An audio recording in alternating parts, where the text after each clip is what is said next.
Mister perfect extra gold திருமணமான அனைத்து ஆண்களுக்கும் ஒரே தீர்வு. வயதான பலகினமா, சுகர் பலகினமா, இனி கவலை வேண்டாம். 100% இயற்கை வயகரா, 100% ஹலாலான முறையிலும் தயாரிக்கப்படுகிறது. எவ்வித கலப்படமும் கிடையாது, பக்க விளைவும் கிடையாது. ஆர்டர் செய்தாலே போதும், உங்கள் இல்லம் தேடி வந்து சேரும். மேலும் விவரங்களுக்கு கீழுள்ள எண்ணை அணுகுங்கள். ஒரே ஒரு போன் கால், அந்த கால் அட்டன் பண்ணாலே நம்ம அக்கௌண்ட்ல இருக்கக்கூடிய பணத்தை வாரி சுருட்டிட்டு போயிட்டு இருக்காங்க.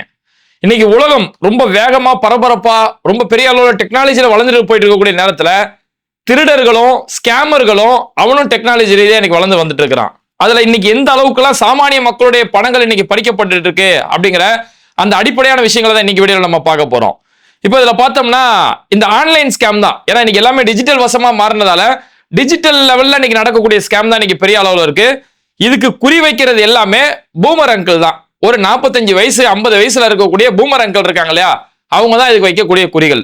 இது எப்படி எல்லாம் ஸ்கேம் பண்றாங்க அப்படின்னா, ரேண்டமா ஒரு வாட்ஸ்அப் நம்பர் செலக்ட் பண்றது, அந்த வாட்ஸ்அப் நம்பர்ல போய் ஒரு மெசேஜ் போடுறது, hi I am Poorvika Sharma, I am Preethi Sharma, இது மாதிரியான ஏதோ ஒரு இந்திக்கார பொண்ணு பேர்ல இது மாதிரியான மெசேஜ்கள் வரும். அல்லது ஃபேஸ்புக்கோட மெசேஞ்சர் இருக்குல்ல, அந்த மெசேஞ்சர்ல ஃப்ரெண்ட் ரிக்வெஸ்ட் கொடுப்பாங்க. ஃப்ரெண்ட் ரிக்வெஸ்ட் கொடுத்தோன்னா இவரும் பொம்பளை புள்ள பேரை பார்ப்பாரு, ஆஹா பிரீத்தி சர்மா பிரியங்கா சர்மான்னு அவ்வளவு அழகா இருக்குப்பா அப்படின்னு சொல்லி வெள்ளை விளையாடுன்னு பொண்ணு இருக்குதே அப்படின்னு சொல்லி பார்த்தோன்னா இவரும் ஃப்ரெண்ட் ரெக்வெஸ்ட் அக்செப்ட் பண்றது. உடனே அங்கிருந்து ஒரு பதில ஒரு மெசேஜ் வரும், thank you for accept my friend request அப்படின்னு சொல்லி, என்னோட ஃப்ரெண்ட் ரெக்வெஸ்ட் ஏத்துக்கிட்டது ரொம்ப நன்றி அப்படின்னு சொல்லி மெசேஜ் வரும். அப்புறம் இவங்களுக்கு பேச்சு கொடுக்க ஆரம்பிப்பாங்க. பொம்பளை பிள்ளைகிட்ட பேசுறேன்னு, அப்படியா நீங்க பிரியங்கா சர்மாவா, நீங்க எந்த ஊர்ல இருக்கிறீங்க, உங்க அப்பா பேர் என்ன, எல்லாமே உங்களுக்கு பிடிச்ச கலர் என்ன, பிடிச்ச நடிகர் என்ன, இந்த கான்வர்சேஷன் கூட நடந்துட்டு இருக்கும். ஒரு கட்டத்துல இவர் கேட்க ஆரம்பிச்சிருவாரு, நம்ம மூஞ்சிக்கலாம் ஒரு பொம்பளை புள்ள பேசுமா அப்படிங்கிற சந்தேகம் அவருக்கு வந்ததுக்கு பிறகு, ஹாய் உண்மையால நீ பொம்பளை புள்ள தானா, இல்ல யாராவது ஆம்பளைங்க இந்த மாதிரி ஏமாத்த பாக்குறீங்களா அப்படின்னு நம்பலனா உடனே வீடியோ கால் வா, வாட்ஸ்அப் நம்பர் கூட வீடியோ கால் வா அப்படிங்கிறது. வீடியோ கால் பார்த்தோன்னே இங்க ப்ரொஃபைல் பிக்சர்ல எந்த ஒரு பெண் இருந்தாலோ அதே பெண் தான் இங்க வீடியோ கால்லையுமே வரா. அதே பெண் தான் அந்த ஸ்கேம பண்றது. அந்த பெண்ணை பார்த்தோன்னே இவர் ஆஹா கிடைச்சதா அதுல கண்ணா லட்டு தின்ன ஆசையா அப்படிங்கிற மாதிரி இவருக்கு உடனே அந்த பொண்ணோட சைட்ல இருந்து ஒரு மெசேஜ் வருது, உடனே பாத்ரூமுக்கு வா அப்படிங்கிறது. இவருக்கும் ஆர்வப்படுறா, ஐயோ ஒரு பொண்ணு நம்மளை பாத்ரூம் கூப்பிடுதே அப்படின்னு சொல்லி அந்த இடத்துல பாத்ரூமுக்கு போய் அந்த பெண்ணு சில ஆபாச செய்கைகளை அந்த வீடியோ காலில் செய்யறா. இவரும் ஆர்வப்பட்டு கைலியை கழட்டி பல வகையான வேலைகளை இவருமே செஞ்சிடறாரு. இப்ப என்னாச்சுன்னா பாத்ரூம்குள்ள இவங்க 2 பேருக்குள்ள நடந்த இந்த ஒரு ஆபாச இந்த அசிங்க பிடிச்ச செயல் இது அந்த பொண்ணோட சைட்ல இருந்து ஸ்கிரீன் ரெக்கார்டு செஞ்சிடறாங்க. இவர் அந்த வீடியோல என்னெல்லாம் செஞ்சாரோ இவர் என்னெல்லாம் பண்ணாரோ எல்லாமே அங்க ஸ்கிரீன் ரெக்கார்ட் ஆயிருது. ஸ்கிரீன் ரெக்கார்ட் ஆரம்பிச்சு இந்த இதுவுமே இவருக்கு தெரியாது. இது ஒரு எல்லாமே அங்க பண்ண வேண்டியதான் பண்ணி முடிச்சுட்டு வெளியில வந்து அப்படி சோஃபால சோர்ந்து போய் உட்காந்துருக்காரு. ஆஹா அப்படின்னு சொல்லி உட்கார நேரத்துல டிங்னு ஒரு நோட்டிபிகேஷன் ஒன்று அடிக்கும் அவருக்கு. வந்த உடனே என்ன நம்மளால திரும்ப ஏதோ நோட்டிபிகேஷன் அனுப்பியிருக்க அப்படின்னு சொல்லி திரும்ப போய் மெசேஜ் ஓபன் பண்ணி பார்க்கும்போது இவர் அந்த பாத்ரூம்ல என்னெல்லாம் பண்ணாரோ அது முழுக்க வீடியோவா ஸ்கிரீன் ரெக்கார்ட் பண்ணப்பட்ட வீடியோ இவருக்கு அனுப்பி வைக்கப்படுது. இப்படி அனுப்பி வைக்கப்பட்ட இந்த வீடியோல இவருக்கு அடுத்து ஒரு மெசேஜ் வரும், இந்த மாதிரி உடனடியா ஒரு 40,000 அக்கௌண்ட்டுக்கு நீ டிரான்ஸ்ஃபர் பண்ணி ஆகணும், இல்லைன்னா இந்த வீடியோவை உன் மனைவிக்கு நான் அனுப்பிடுவேன், உன் மனைவியோட நம்பரை நான் எடுத்துட்டேன், அல்லது ஃபேஸ்புக்ல உனக்கு ஒரு 2000 ஃப்ரெண்ட்ஸ் இருக்கிறாங்க உன் லிஸ்ட்ல, உன்னுடைய 2000 ஃப்ரெண்ட்ஸுக்கு மேல அந்த வீடியோ நான் ஷேர் பண்ணி விட்டுருவேன், உன்னை ஃபுல்லா நான் நார் அடிச்சிருவேன், உன்னை அசிங்கப்படுத்திடுவேன் அப்படின்றோன்னே எப்பேற்பட்ட ஒரு நபராகவே இருந்தாலும் இந்த இடத்துல ஐயோ நம்ம மானம் போயிருமே, எல்லாருக்கும் தெரிஞ்சிச்சுன்னா நம்ம மானம் போயிருமே அப்படின்ட்டு இன்னும் சிலர் எந்த அளவுக்கு மிரட்டுவாங்கன்னா, இந்த வீடியோவை நான் ஃபேஸ்புக்ல போஸ்ட் பண்ணி உன்னை டேக் பண்ணி விட்டுருவேன், உன் ஃப்ரெண்ட்ஸ் எல்லாத்தையும் டேக் பண்ணிடுவேன், எல்லாருக்கும் இந்த வீடியோ பப்ளிஷ்ல ஓப்பன் பிளேஸ்ல ஆன்லைன்ல போயிடும் அப்படின்னு சொல்லி இப்படி பல்வேறு வகையில மிரட்டல் கொடுத்த உடனே இவரால் ஒண்ணுமே செய்ய முடியாது. இவர் எங்க உஷாரா இருந்திருக்கணும், அங்க கையிலே கழட்ட முன்னாடி இவர் உஷாரா இருந்திருக்கணும். அப்ப ஆர்வப்பட்டு இது மாதிரி செஞ்சதோட அந்த விளைவு வேற வழி இல்லாம அவங்க கேட்கக்கூடிய அது 5,000 இருந்தாலும் சரி 30,000 இருந்தாலும் சரி எவ்வளவு, ஏன்னா ஸ்டார்டிங்ல அவன் டிமாண்ட் வைக்கிறது 30,000 40,000 உடனே கொடுக்கணும்னு சொல்றது. அதுக்கடுத்து என்னால அவ்வளவு கொடுக்க முடியல இவ்வளவு கொடுக்க முடியல, என்னதான் பார்க்கிங் பண்ணாலும் கடைசியில் 5,000 10,000 வந்து இந்த லிஸ்ட் நிக்குது. இது மாதிரி பணத்தை இழந்தவங்க எத்தனையோ பேர். இதுல என்ன ஒரு குடும்பம் தெரியுமா, ஒரு தடவை பணத்தை கொடுத்துட்டு அவன் அதோட ஒஞ்சிடலாம் மாட்டான், அதுக்கடுத்து மாசம் கேட்பான், இந்த மாதிரி இந்த மாசம் கொடுத்துரு, இந்த மாசம் நீ தரலாம் வீடியோ எடுத்து வெளியில விட்டுருவேன் இப்படின்னு சொல்லி மிரட்டக்கூடிய ஒரு வேலைகள் நடக்கும். இது நம்ம போலீஸ் சைட்ல போய் சைபர் கிரைம்ல போய் கம்ப்ளைண்ட் கொடுக்கலான்னு போனாலும் அவன் வந்து நம்ம பக்கத்துல உட்காந்துட்டு இருக்கான். அவன் எங்கேயோ ஒடிசாவிலேயோ பீகார்லயோ உட்காந்துட்டு இதை ஸ்கேம் பண்றதுக்காகவே ஒரு ஐடி நெட்வொர்க் மாதிரி இன்னைக்கு வச்சுக்கிட்டு இப்பேற்பட்ட ஸ்கேம்கள் நடக்கிறதால அந்த திருடனை பிடிக்கிறதுக்கு வாய்ப்பு இல்லை. நம்ம தான் திருட்டு கொடுக்காம நம்ம தான் இங்க ஏமாந்துறாத அளவுக்கு நம்ம தான் ஒழுக்கத்தோட இருக்கணும். இங்க எந்த ஒரு இந்த மாதிரி தவறான காரியத்தில் ஈடுபடாம நம்ம தனிப்பட்ட ஒரு அறையில இருந்தாலும் நம்மளை யாருமே பார்க்கறதுனால இறைவன் ஒருத்தர் நம்மளை பார்த்துட்டு இருக்கிறானே, நாளைக்கு நான் இறைவன்கிட்ட போய் என்ன பதில் சொல்லுவேன், அந்த அச்ச உணர்வு இருந்தா இது மாதிரியான ஏமாற்று வேலைகள்ல நம்ம உழுவாம இருக்கிறது தப்பிச்சுக்கலாம். ஏன்னா இன்னைக்குமே சின்ன சின்ன பசங்கள்ல இருந்து, இன்னைக்கு டெக்னாலஜி வளர்ந்ததுல இருந்து சின்ன சின்ன பசங்கள்ல இருந்து இன்னைக்கு ஆபாச படங்கள் பார்க்கறது ரொம்பவே சர்வசாதாரணமா ஆயிப்போச்சு. இன்னைக்கு இன்ஸ்டாகிராமுடைய இந்த சர்ச் பாக்ஸ் இருக்கு இல்லையா, சர்ச் பாக்ஸை தொட்டாலே இவங்க எப்பேற்பட்ட வீடியோக்கள் பாக்குறாங்கன்றது அதுல தெரிஞ்சு போயிருது. அந்த அளவுக்கு இருக்கும்போது அப்ப என்னன்னா, என்ன கேட்க யாருமே இல்லையே, என்ன பார்க்கறதுக்கு யாருக்குமே இல்லையே அப்படின்றதுதான்.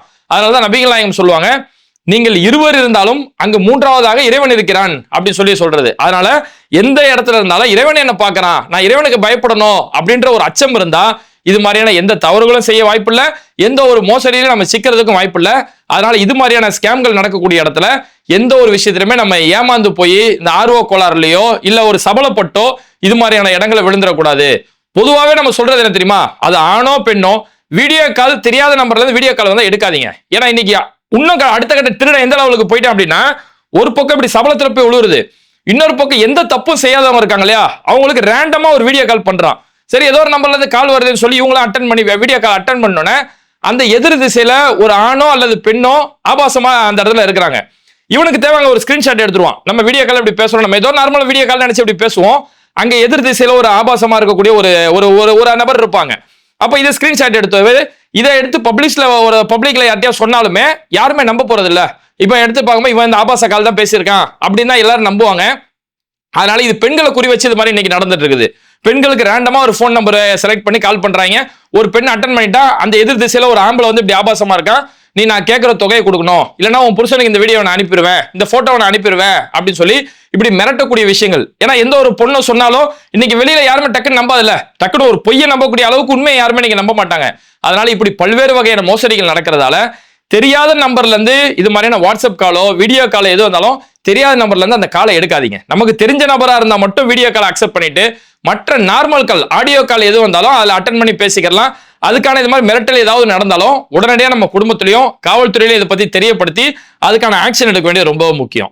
சரி, இது ஒரு பக்கம். இந்த வீடியோ கால் வகையில் இது ஒரு பக்கம், ஒரு நடக்கக்கூடிய ஸ்கேம் ஒரு பக்கம் பார்த்தோம்னா, இன்னொரு பக்கம் பரிதாபத்தை காட்டி இன்னைக்கு நடக்கக்கூடிய திருட்டுகள் அது மாதிரியான ஸ்கேம்கள் ஒரு பக்கம் நடந்துட்டு இருக்குது. எப்படின்னா, எனக்கு வந்து மருத்துவ உதவி தேவைப்படுது அப்படின்னு சொல்லி பல ஸ்கேம். இப்ப மருத்துவ உதவி அப்படின்னா எடுத்தோடனே யாரும் தெரியாதவனுக்கு தூக்கி கொடுத்துட மாட்டாங்க. அதனால இப்ப திருடன் எந்த அளவுக்கு நீங்க டெவலப் ஆகி போயிட்டாங்க அப்படின்னா, பிரபலமா இருக்கக்கூடிய நபரை செலக்ட் பண்றாங்க. ஒரு அளவுக்கு பிரபலமா இருக்கிறவங்களோ அல்லது ஃபேஸ்புக்ல இவங்க எல்லாருக்கும் தெரிஞ்ச நபர்களா இருப்பாங்க, ஒரு யூடியூப்ல எல்லாருக்கும் தெரிஞ்ச நபர்களா இருப்பாங்க. அவங்களுடைய ஃபேஸ்புக் பேஜ், அவங்களுடைய இன்ஸ்டாகிராம் பேஜ் மாதிரியே இவன் ஒரு அக்கௌண்ட் கிரியேட் பண்றான். அதே நேம், அதே ப்ரொஃபைல் பிக்சரை சேவ் பண்ணி, அதே பேர்ல ஒரு போட்டோவை கிரியேட் பண்ணி இது மாதிரியான ஒரு பேஜை கிரியேட் பண்றான். பார்க்கும்போது இத்தனை அந்த நபர் மாதிரியே இருக்கும். அந்த யாரை பத்தி எடுக்கிறானோ அந்த நபர் மாதிரியே இருக்கும். அந்த நபருடைய ஃப்ரெண்ட் லிஸ்ட்ல யாரெல்லாம் இருக்காங்களோ அவங்களுக்கு இந்த புது அக்கௌண்ட்ல இருந்து ஒரு மெசேஜ் பண்ணுவான். இந்த மாதிரி தான் இப்ப நம்ம என் பேர்லயுமே இந்த மாதிரி ஒன்று செய்ய பார்த்தாங்க. என் பேர்ல என்ன மாதிரியே ஒரு ஃபேஸ்புக் அக்கௌண்ட், ஒரு இன்ஸ்டாகிராம் அக்கௌண்ட் கிரியேட் பண்ணி என் ப்ரொஃபைல் பிக்சர் அதுல போட்டு என் ஃப்ரெண்ட் லிஸ்ட்ல யாரெல்லாம் இருக்காங்களோ எல்லாருக்குமே ரேண்டமா மெசேஜ் அனுப்புறான். ஒரு அரை மணி நேரத்துல மட்டுமே 100 பேருக்கு மேல மெசேஜ் அனுப்பியிருக்கிறான். மெசேஜ் அனுப்பி, நான் வந்து ஃபாரூக் பேசுறேன், என் குழந்தைக்கு வந்து உடம்பு சரியில்லை, குழந்தைக்கு உடம்பு சரியில்லை, ஹாஸ்பிட்டல்ல சேர்த்துருக்கிறேன், அவசரமா கையில காசு இல்ல, ஒரு 15,000 ரூபாய் அனுப்பினீங்கன்னா நான் திரும்ப ஒரு வாரத்துக்குள்ள கொடுத்துருவேன் அப்படின்னு சொல்லி என் பேர்ல என் போட்டோ பயன்படுத்தி மெசேஜ் அனுப்பியிருக்கிறான். நம்மளுடைய சப்ஸ்கிரைபர்களோ அல்லது நமக்கு தெரிஞ்ச நண்பர்களோ என்ன செஞ்சாங்க, ஃபாரூக் பைக்கு ஏதோ அவசர பணம் தேவை போல இருக்கு, பிள்ளைய ஹாஸ்பிட்டல்ல சேர்த்திருக்காருன்னு சொல்லி பணம் கொடுக்குற அளவுக்கு தயாரா போயிட்டாங்க. நல்ல வேலை என்ன ஆச்சுன்னா, ஒரு வக்கீல் நண்பர் ஒருத்தர், ஒரு வழக்கறிஞர், அவர் என்ன பண்ணாரு, பணம் கொடுக்க போயிட்டாரு. ஃபாரூக் பைக் கேட்கறாரு, டக்குன்னு கொடுத்துருவோம் அப்படின்னு சொல்லி கொடுக்க போயிட்டாரு. ஆனா அதுக்கடுத்து பணம் அனுப்பும் போது பார்க்கும்போது தான் ஜிபேல வேற ஒரு நம்பர், வேற ஏதோ ஒரு பேர் காட்டியிருக்கு, ஏதோ ஒரு இந்தி பேர் கொண்ட ஒரு பேர் காட்டிருக்கு. அதோட இது ஏதோ சந்தேகமா இருக்கே அப்படின்னு சொல்லி நமக்கு போன் அடிக்கிறாரு. அப்பதான் நம்ம சொல்றோம், அப்படி நம்ம எதுவுமே கேட்கலையேங்க, இந்த மாதிரி நம்ம எதுவுமே செயல்படலையே அப்படின்னு தெரிஞ்சோம்தான் இது ஒரு ஏமாற்றக்கூடிய ஒரு அக்கௌண்ட், இது ஒரு ஃபேக்கான அக்கௌண்ட் அப்படிங்கிற ஒரு உண்மை புரிய வருது. ஏன்னா இறைவனோட உதவியால நம்ம ஒரு விஷயத்த ரொம்ப சந்தோஷமாவே சொல்லிக்கலாம். இறைவனோட உதவியால நம்ம எந்த ஒரு தனிநபர்கிட்டயுமே நம்மளுடைய தேவை, எனக்கு பணம் தேவை, பணம் கொடுங்க அப்படின்னு சொல்லி நம்ம இறைவனோட உதவியால யார்கிட்டயுமே கேட்கல. அந்த அளவுக்கு இறைவன் நம்ம வைக்கல. இறைவன் நம்மளை ரொம்ப கண்ணியமா, ரொம்ப பரக்கத்தா இறைவன் வச்சிருக்கான். அதனால எங்களுடைய பேட்டை டிவி சார்பில் என்னோட தரப்புல இருந்தோ, என் தம்பி மன்சூருடைய தரப்புல இருந்தோ, பேட்டை டிவி தரப்புல இருந்தோ யாருக்கிட்டுமே தனிப்பட்ட முறையில எங்களுக்கு பணம் கொடுங்க, இந்த தேவை இருக்கு அந்த தேவை இருக்குன்னு சொல்லி யாருக்கிட்டுமே எந்த ஒரு பணமும் நம்ம கேட்க மாட்டோம் இன்ஷா அல்லாஹ். நம்ம பேட்டை டிவி சார்பில் ஏதாவது ஒரு நிதி அப்படின்னு ஒரு வீடியோ, அபிஷியலா ஒரு வீடியோ வந்தா கூட அது எதுக்கான தேவையா இருக்கும்னா, ஒரு பள்ளிவாசல் கட்டுறதுக்கு. நம்ம இதுக்கு முன்னாடி ஒரு வீடியோ போட்டோம், அந்த இறைவனோட உதவியால அந்த பள்ளிவாசல் கட்டப்பட்டு ரொம்ப சிறப்பா நடந்துட்டு இருக்குது. ஒரு பள்ளிவாசல் அத்தியாவசிய தேவை, ரொம்ப ஏழ்மையான மக்கள் இருக்கிறாங்க, அங்க ஒரு பள்ளிவாசல் கட்டப்படணும் அப்படின்ற இடத்துல ஒரு பள்ளிவாசலுக்காக ஒரு வீடியோ வரும். இல்ல கல்விக்கான ஒரு உதவி எல்லாருமே இன்னைக்கு சாமானிய மக்கள் கல்வியில பெரிய அளவுக்கு வரணும், அவங்களுக்கு ஒரு எஜுகேஷன் சென்டர் ஒன்று ஆரம்பிக்கணும், இது மாதிரியான கல்வி ரீதியா ஒரு வணக்க வழிபாடுக்காக இப்படிப்பட்ட ஒரு பொது பணிகளுக்காக மட்டும்தான் நம்ம சேனல்ல இருந்து அபிஷியலா வீடியோ வருமே தவிர எந்த ஒரு தனி நபரையும் தனிப்பட்ட முறையில் கான்டாக்ட் பண்ணி இப்படி நம்ம என்னைக்குமே கேட்க மாட்டோம் இன்ஷா அல்லாஹ். அதனால இது வந்து ஏதோ நமக்கு நடந்தது மட்டும் சொல்ல, இன்னைக்கு நிறைய பேரோட பேர்ல நீங்க நடக்குது. இசையமைப்பாளர் ஜிவி பிரகாஷ் அவர்கிட்ட ஒருத்தர் இந்த மாதிரி மெசேஜ் பண்ணி, அண்ணா நான் உங்க ஃபேன்னா, எங்க அப்பா இறந்துட்டாரு, இறுதி சடங்கு செய்யறது கூட என்கிட்ட காசு இல்லைண்ணா, பாடி எடுக்க முடியாம நான் கஷ்டப்படுறேன்னா அப்படின்னு ஜிவி பிரகாஷ் இறக்கப்பட்டு ஒரு 20,000 கொடுத்து போட்டுறாரு. 20,000 அனுப்புனதுக்கு அப்புறம் தான் பாக்குறது அவன் மிகப்பெரிய ஒரு ஸ்கேமர் அப்படின்னு சொல்லி. அப்ப இது மாதிரி பல நபர்கள் பிரபலமான யாரெல்லாம் இருக்கிறாங்களோ அவங்கள டார்கெட் பண்ணி அல்லது அவங்க பெயரை பயன்படுத்தி இப்படி பல வகையான ஸ்கேம் நடக்கிறதால உங்களுக்கு உண்மையாவே இது மாதிரியான மெசேஜ் வந்துச்சு, எனக்கு என் குழந்தைக்கு உடம்பு சரியில்லை ஏதோ ஒரு பேர்ல வந்துச்சு அப்படின்னா ஒரு முறை அவங்களுக்கு ஃபோன் பண்ணி கிளாரிஃபை பண்ணிக்கோங்க. அவங்களுக்கு ஃபோன் பண்ணி உண்மையா இதுதான் பிரச்சனையா, என்ன பிரச்சனை உங்களுக்கு அப்படின்றத அவங்களுக்கு கேட்டுட்டு அதுக்கடுத்து உதவி செய்யுங்க.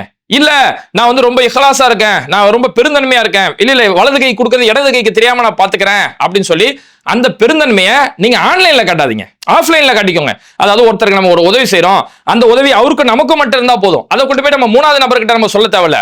ஆனா ஆன்லைன்ல இப்படி தனிப்பட்ட முறையில உதவி கேட்கும்போது அந்த குறிப்பிட்ட பர்சன் யாரோ அவங்களுக்கு ஒரு ஃபோன் பண்ணி என்னங்க உங்களுக்கு பிரச்சனை, உங்களுக்கு என்ன தேவைப்படுது அப்படின்னு சொல்லி அவருக்கு ஆறுதல் சொல்றதுக்காச்சும் ஒரு ஃபோன் பண்ணுவீங்க இல்லையா, அந்த மாதிரி ஃபோன் பண்ணி அதோட உண்மைத்தன்மையை உறுதி செஞ்சுட்டு அதுக்கடுத்து உங்களோட உதவிகளை செய்யுங்க. இது மாதிரி பல வகையான மோசடிகள் இன்னைக்கு நடந்துட்டு இருக்குது. இன்னும் ஒண்ணு அல்ட்ரா லெவல் எப்படி போயிட்டாங்க தெரியுமா, மேட்ரிமோனி லெவல்ல போயிட்டாங்க.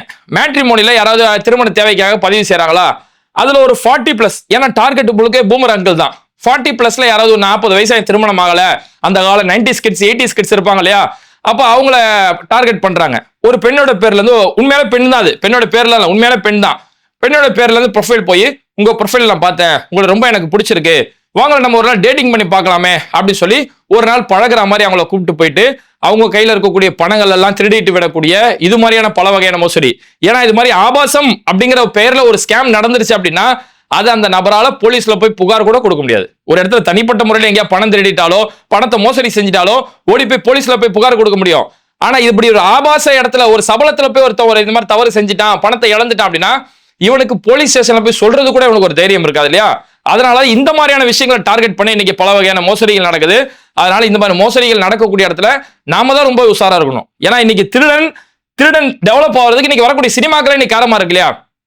புஷ்பா 3 ஒரு படம் எடுக்கிறான், புஷ்பா 2 ஒரு படம் எடுக்கிறான். இந்த படம் எல்லாம் பாருங்க, சந்தனா எப்படி கடத்துறது, சந்தன கட்டையை கடத்தினா நீ பெரிய ஒரு மாஸ் ஹீரோ, அந்த படத்துக்கு ஒன்றிய அரசு சார்பில் உனக்கு தேசிய விருது வர கொடுப்பாங்க. அப்ப இப்படியாப்பட்ட சந்தன மரம் கடத்துறது எப்படி, மணி ஹிஸ்ட்னு சொல்லி பேங்க் ராபரி பண்றது எப்படி, இப்படியாப்பட்ட படங்கள்லாம் வருது. கர்நாடகால சமீபத்தில் ஒருத்தன் பேங்க் கொள்ளடிக்க போயிட்டான். பேங்க் கொள்ளடிச்சு முடிச்சுட்டு அவனை போலீஸ் பிடிச்சிட்டாங்க. ஒரு கட்டத்தில் அறகுறையா செஞ்சு போலீஸை பிடிச்சிட்டாங்க. எப்படா நீ பேங்க் கொள்ளடிக்கிற அளவுக்கு உனக்கு எப்படா தைரியம் வந்துச்சு அப்படின்னு கேட்கும்போது, இல்ல நான் மணி ஹிஸ்ட் வெப் சீரிஸ் பார்த்தேன், அந்த வெப் சீரிஸை பார்த்தோன்னே நம்மள இதை செய்யலாம், ஈஸியா தானே இருக்குது அப்படின்னு சொல்லி வந்தேன், கடைசியில மாட்டிக்கிட்டேன் அப்படின்னு சொல்லக்கூடிய அளவுக்கு இது மாதிரி வரக்கூடிய சினிமாக்களே இது மாதிரியான எப்படி எல்லாம் ஸ்கேம் பண்றது, இப்படி ஸ்கேம் பண்றவன் தான் ஹீரோ, அவன் தான் ஹீரோயிசம், போலீஸே திணற வச்சிட்டான் அப்படிங்கிற மாதிரியான இது மாதிரியான சினிமாக்கள் வரக்கூடிய நேரத்துல எது வகையா பல வகையில இன்னைக்கு திருடர்கள் மோசடி செஞ்சுட்டு இருக்கான். இதே முழு நேர வேலையா செஞ்சுட்டு இருக்கும்போது நம்ம தான் ரொம்ப கவனமா இருக்கும். சில நேரங்களில் ஓடிபி சொல்லுங்க சார், நாங்க உங்க பேங்க்ல இருந்து பேசுறோம், உங்களுடைய ஓடிபி சொல்லுங்க, உங்க அக்கௌண்ட் வந்து சீஸ் ஆகி போச்சு, நீங்க ஓடிபி சொல்றாதான் உங்க அக்கௌண்ட்டை நாங்க ரிலீஸ் பண்ண முடியும், இல்லைன்னா உங்க பணம் எல்லாம் மாட்டிக்கும் இப்படின்னு சொல்லக்கூடிய பல வகையான ஸ்கேம் நடக்குது.